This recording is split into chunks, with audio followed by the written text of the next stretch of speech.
Vamos acompanhar ao vivo direto do plenário. Votos. Boa tarde, Suas Excelências, senhores ministros, senhor Procurador-Geral da República, senhores advogados.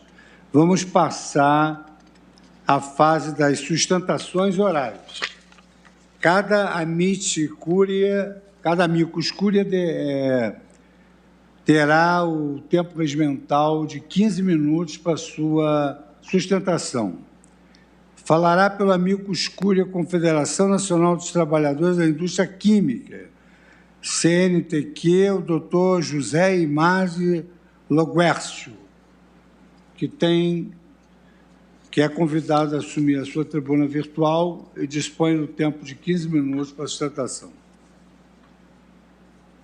Pois não, senhor presidente, a quem cumprimento, senhoras ministras, ministra Rosa Weber, ministra Carmen Lúcia, senhores ministros, este é um dos temas, como sempre, relacionados ao direito coletivo do trabalho, da maior importância e que traz para a Corte Suprema temas relevantes sobre autonomia coletiva. Este caso é uma DPF. Eu estou por um amigo da Corte, por vários amigos da Corte, todos eles sindicais, portanto, de sindicatos e confederações e centrais de trabalhadores, e tento aqui trazer a Vossas Excelências, além de alguns aspectos da doutrina propriamente, mas, em especial, alguns aspectos da realidade das negociações coletivas e, portanto, procuro, na minha fala e no meu tempo, trazer a Vossas Excelências algumas reflexões sobre o tema que, repito, é da maior importância, que é da autonomia coletiva, que é da valorização da negociação coletiva, tema que é central para o direito do trabalho, tema que é central para a democracia, tema que é central, especialmente também para o momento que estamos vivendo de mudanças nas relações de trabalho e também de mudanças significativas em todos esses institutos que nós estamos vivenciando do ponto de vista do direito do trabalho, do direito coletivo. Há sobre o tema da ultratividade uma longa história. A história da ultratividade ela não começa com a Constituição de 88. Né? Ele é um dos temas centrais da autonomia coletiva, da liberdade sindical. Há toda uma normativa internacional a partir da Organização Internacional do Trabalho, a partir dos pactos, reconhecendo a importância da negociação coletiva para a dinamização das relações de trabalho, seja para trabalhadores, seja também para empregadores e setores econômicos. Então, a primeira questão que eu chamaria a atenção de Vossas Excelências é para o fato de que o tema da ultratividade ele esteve sempre presente na doutrina que se formou no âmbito das relações de trabalho e, em especial, no âmbito das relações coletivas de trabalho. Né? Tendo em vista um dos aspectos mais importantes da autonomia coletiva, que é a segurança jurídica para os trabalhadores, do ponto de vista que decorre da boa-fé negocial e também da pacificação dos conflitos, que é um dos temas relacionados à autonomia coletiva. O que ocorre quando não se tem ultratividade? Em cada database, as categorias precisam retomar a negociação do patamar zero. Ou seja, o aumento de conflitualidade por ocasião das databases decorre de uma situação que não é natural. E é por isso que, do ponto de vista do direito internacional e do direito comparado, o tema da ultratividade é um tema muito significativo e tomado sob esse ponto de vista. O ponto de vista de que, se de um lado a manutenção ou a chamada tese conservacionista, ela induz a uma manutenção das relações de trabalho coletiva para que se retome a negociação, o que não impede que em situação excepcional ou que em situação de dificuldade econômica ou qualquer que seja o fundamento, que o empregador possa denunciar o contrato coletivo, ou possa denunciar o acordo coletivo, ou possa reformar o acordo coletivo. Mas o que não se admite do ponto de vista do direito comparado e mesmo do direito internacional é a ideia de que todo o conjunto normativo negociado é simplesmente descartado, levando com que os trabalhadores tenham que se organizar a cada database, no mínimo, para manter o que já tinha, muitas vezes, em anos de negociação. E foi isso exatamente que se introduziu na emenda 45, no final do parágrafo do artigo 114, quando se estabelece a manutenção das cláusulas convencionais após a vigência, tendo em vista e aguardando o quê? Porque não é uma manutenção eterna, é aguardando a negociação coletiva que certamente seguirá. Esse é o mecanismo das databases. Há também, excelências, interesse das empresas nessa questão. Por exemplo, ao final de uma database, um acordo coletivo que tem estabelecido, como é comum em alguns setores da economia brasileira, uma jornada de 12 por 36, ele perde vigência imediata. E, portanto, o empregador terá que fazer o quê em relação a esse acordo? Ele pode unilateralmente manter? Quais as consequências dessa manutenção? Só aumenta a conflituosidade. Este é um dos pontos. Mas quero trazer a Vossas Excelências a Suprema Corte, ou o Supremo Tribunal Espanhol, a sua sala social, se deparou com essa questão da ultratividade em 2012, 2013 e mais recentemente, e fixou uma orientação também sobre o debate da ultratividade, elaborando inicialmente, ou trazendo da doutrina, né, o debate sobre as teses de ruptura e as teses conservacionistas. E chega à conclusão de que, juridicamente, é a tese conservacionista que estabelece as melhores condições para trabalhadores e também para empregadores. Então, diz o Tribunal Supremo Espanhol, ao examinar essa matéria, né, que os efeitos da ruptura, eles concretam prejuízos para os trabalhadores, mas também prejuízos para as empresas, gerando uma situação que questionaria as bases do contrato celebrado e, portanto, as bases do sistema de negociação coletiva e da própria boa-fé. Portanto, a questão da necessidade de reserva legal para tratar do tema da ultratividade, ela não tem base científica alguma. A própria Constituição não estabelece uma reserva legal para se tratar de uma matéria que é de princípio e de sistema. A ultratividade, ela decorre de um sistema. E ela é da maior importância, eu repito, na prática das negociações coletivas, o que acontece ao final de um acordo coletivo e para uma database? É muito comum se estabelecer, por exemplo, que nos acordos coletivos ou em convenções se tenha auxílio alimentação. Ao final de um acordo coletivo, cessaria, se não houvesse ultratividade, a obrigação de pagar o auxílio alimentação. O que faz o empregador? Paga espontaneamente? Não paga espontaneamente? Aguarda? Portanto, a regra da ultratividade é uma regra de segurança para o desenvolvimento das negociações coletivas. Este é o princípio, digamos assim, que decorre da boa-fé negocial e que decorre de um outro princípio, que é o da equivalência dos entes coletivos, sabendo-se que essa equivalência ela não é absoluta. Sabe-se que, portanto, na dinâmica das negociações, há categorias mais bem aparelhadas e categorias menos bem aparelhadas. E, portanto, a ultratividade, ela conserva uma regra de procedimento. Até que um novo acordo seja celebrado, prevalece o anterior. Essa é uma regra que está em total sintonia com, inclusive, o direito obrigacional. Uma denúncia de um contrato, sobretudo de contratos de anos, nós temos acordos e convenções coletivas com cláusulas de 10 anos, de 20 anos, cláusulas, por exemplo, de estabilidade para mulheres grávidas, estendendo a estabilidade legal, estabilidade para a doença profissional, Nós temos cláusulas importantíssimas do ponto de vista histórico.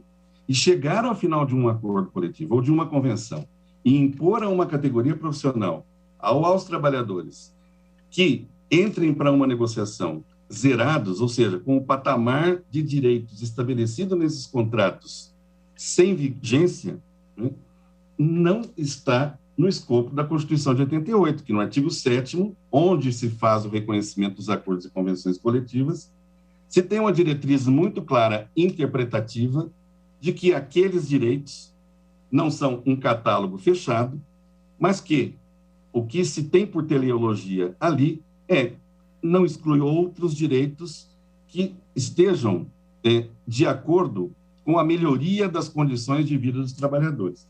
Portanto, o que se pergunta nessa DPF, e aí retomo uma questão preliminar, colocada inclusive no parecer da Procuradoria-Geral da República, nos 2 itens, mas especialmente em relação ao tema de fundo, qual o direito fundamental que estaria sendo violado com esta interpretação dada na súmula 277.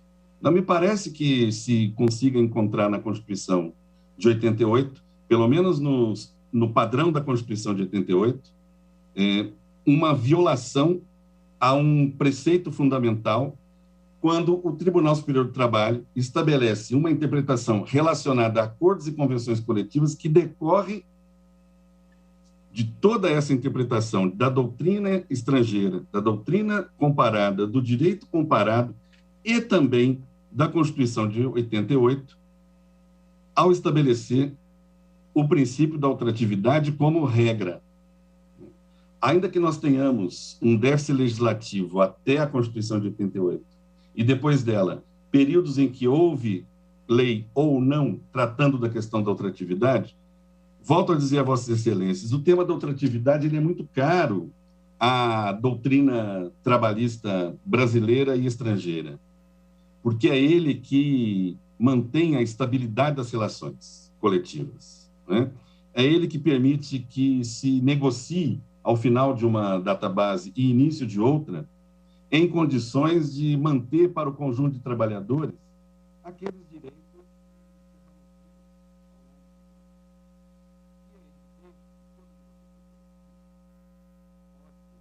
Som. Doutor José Eimar, o som de Vossa Excelência não está chegando. Vocês estão ouvindo bem? O problema é aqui de novo.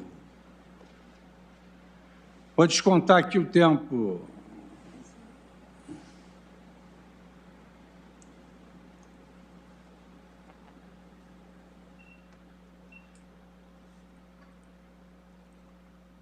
O senhor ainda disporá de 2 minutos e 50 segundos.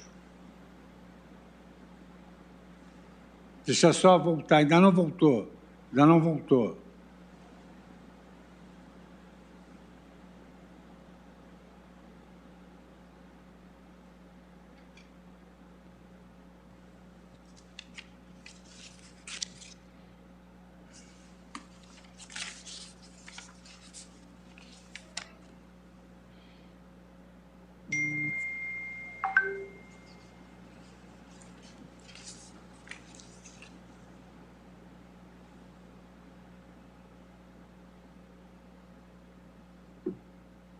Presidente, Não. o que eu estou recebendo é que na TV Justiça também não está saindo o áudio, para mandar ver também. Eu acho que é simultâneo. Quando sair aqui, sai lá. Pode ser. Do Supremo Tribunal Federal, o julgamento da arguição de descumprimento de preceito fundamental 323 de relatoria do ministro Gilmar Mendes. No momento, estamos com um problema no som de um dos advogados, Eimar Loguércio, que está na tribuna virtual. Como se sabe, estamos por videoconferência e os advogados fazem a apresentação dos respectivos argumentos, as sustentações orais, por meio digital, por meio de computador. e, eventualmente, problemas com o sinal de internet, com problemas de equipamentos, que fazem com que tenhamos que ter uma interrupção, exatamente o que aconteceu agora. Tínhamos a imagem do advogado que estava falando e, de repente, nós ficamos sem o som com os argumentos sendo apresentados pelo advogado. E por isso nós estamos agora esperando o retorno do advogado, que terá devidamente o tempo compensado para que ele possa ter a possibilidade da sustentação oral dentro do tempo previsto. Vamos acompanhar, que estamos com o som de volta. Breve, para que o processo possa continuar, minha colega a doutora Zilmara também certamente fará a sua sustentação no mesmo sentido, tendo em vista que estamos por entidades sindicais. Mas quero, na minha conclusão, Excelências, chamar a atenção de Vossas Excelências para essa dinâmica do direito coletivo do trabalho, que, de fato, merece toda a atenção da Suprema Corte, numa perspectiva de valorização efetiva das negociações. Porque o que dinamiza o direito do trabalho são as negociações coletivas e uma boa e consistente teoria da autonomia coletiva que reconheça, como eu estava dizendo, no princípio da equivalência dos entes coletivos, que não há uma equivalência absoluta e que, portanto, o papel da justiça, que o papel das instituições é o de dotar as entidades e dotar os trabalhadores de mecanismos que permita que eles assegurem os seus direitos em sentido, ainda que em sentido progressivo, que é o que consta das cartas e dos pactos internacionais. Os direitos sociais, ainda que não possam ser promovidos de imediato, têm um sentido de progressividade, um compromisso do Estado para que esses direitos tenham efetividade. E ele se dá no campo do direito coletivo a partir dos acordos e convenções coletivas de trabalho. E, nesse sentido, agora, para minha conclusão, chamo a atenção de Vossas Excelências para essa dinâmica das negociações. No início de uma database, impor aos trabalhadores que negociem do zero, impõe a eles uma condição abaixo daquela estabelecida nos princípios da Constituição brasileira. Por outro lado, para as empresas também aumenta o conflito. Iniciar uma negociação coletiva sem saber se determinado direito permanecerá ou não e os motivos, qual a motivação da retirada de determinado direito, nenhum direito pode ser retirado de um acordo ou convenção sem que se estabeleça uma motivação, sem que se negocie. Esse é o princípio democrático. Então, rogo a Vossas Excelências que não conheça da ADPF, como arguido também pela Procuradoria da República, ou em a conhecendo, que negue provimento à ADPF, que a julgue improcedente, portanto, mantendo a súmula do TST como ela está. Então, agradeço muito a Vossas Excelências. Pois não, doutor José Aimar. Agora passamos a palavra à doutora Zilmara David Alencar, que falará por vários amici curiae aqui mencionados, né? Central do Sindicato Brasileiro, até Federação Interestadual, enfim. São vários amici curiae aqui representados pela doutora Zilmara, que eu concedo a palavra pelo tempo regimental de 15 minutos. Obrigada, presidente. Obrigada, agradeço aqui a oportunidade e gostaria de iniciar, antes mesmo de cumprimentar todas as vossas excelências, da minha satisfação em poder dividir nessa tribuna fala com a qual eu coaduno em todos os seus aspectos, com o meu professor Eimar Logécio, a quem sempre é bom ouvir e me traz enorme satisfação em saber que estamos do mesmo lado, estamos com os mesmos princípios na defesa das boas relações de trabalho.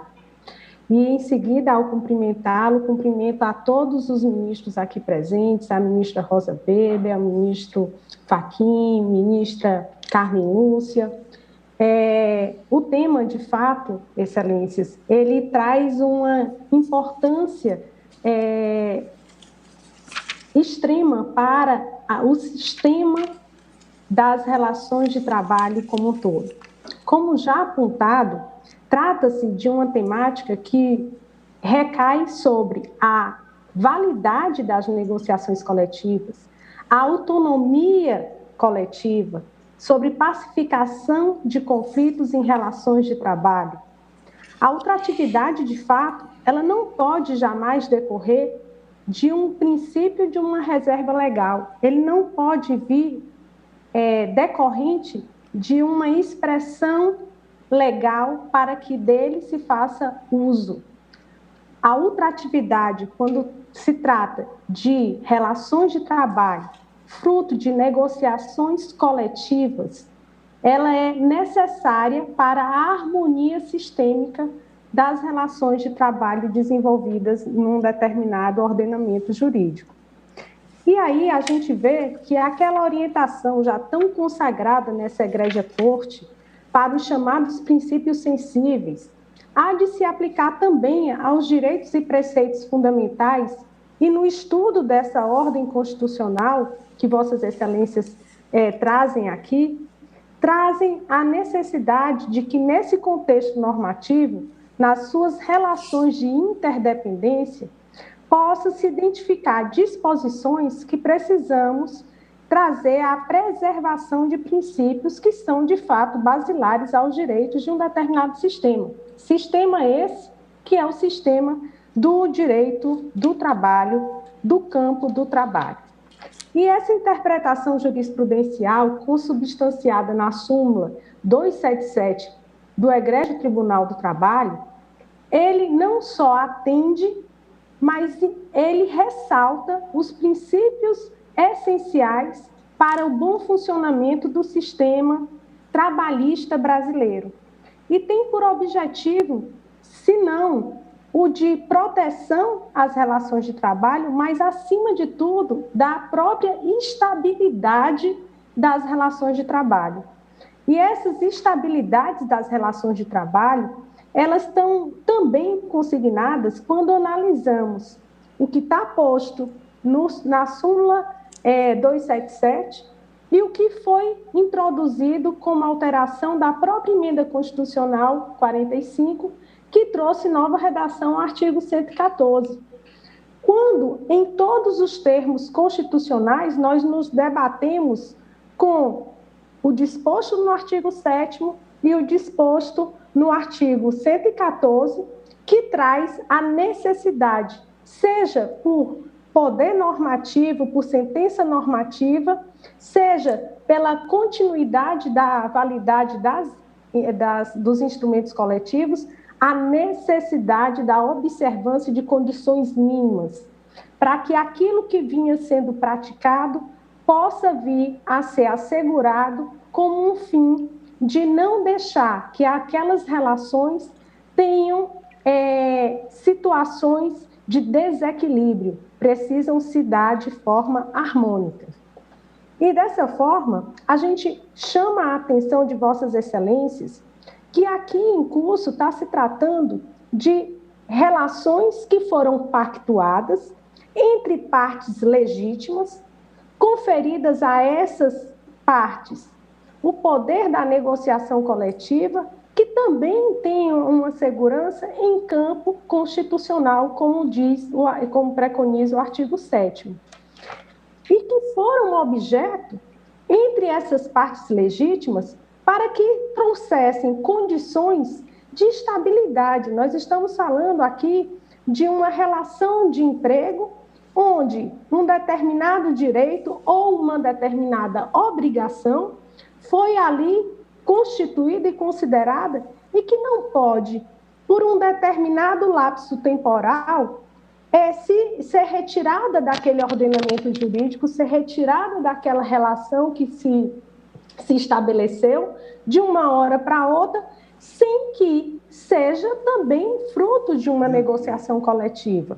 O que estabelece a súmula 277 é de que continuam válidas as cláusulas de um instrumento coletivo até que um outro instrumento coletivo venha a dispor de forma diferente. Não pode se dar uma primazia ao lapso temporal estabelecido no instrumento coletivo, em detrimento a uma pacificação e a uma estabilidade das relações de trabalho. Como citado a título de exemplo pelo professor Imar, eu não posso contar até o mês de março com um ticket alimentação e de uma hora para outra, pelo vencimento de um instrumento coletivo, no mês de abril eu já não vou ter o valor do ticket alimentação para poder prover um sustento alimentar meu, como trabalhador, ou daqueles que de mim dependem.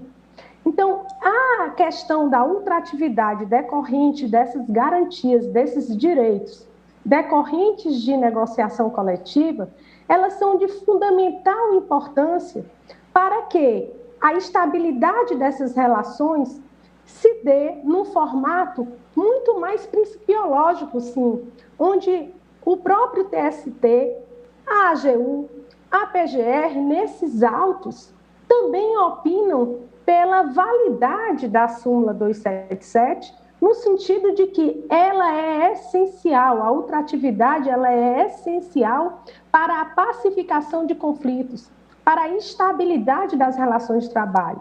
Em instrumentos coletivos, nós temos direitos, mas nós também temos obrigações. São através dos instrumentos coletivos que temos regimentos e regramentos que fazem com que aqueles ambientes de trabalho possam, de fato, se estabilizar. E aí, é a condição para que aquela negociação continue válida, para que aquelas cláusulas continuem válidas, nós entendemos como essencial e acertadamente agiu o TST ao traduzir no entendimento jurisprudencial dispositivos que, de fato, fazem, promovem a estabilidade tão necessária dessas relações. Em normas coletivas, como já dito, elas trazem não só direitos, mas obrigações. Obrigações que não podem ser rompidas de um momento para outro e sem que possa se dar através de uma condicionante de uma nova negociação coletiva a ser celebrada. A minha fala nessa tribuna, ela reflete o pensamento de várias entidades sindicais que entraram como amigos da Corte, no sentido de trazer a Vossas Excelências essa necessidade de um indeferimento dessa ADPF, que não traz de forma alguma qualquer, onde a súmula que está sendo questionada não traz de forma alguma qualquer violação a princípio de legalidade, o princípio de independência de poderes. Essa súmula, ela ela consubstancia nada mais do que um elemento essencial a uma pacificação de conflitos, a uma valorização da negociação coletiva e, acima de tudo, um respeito à autonomia coletiva tão necessária no mundo do trabalho.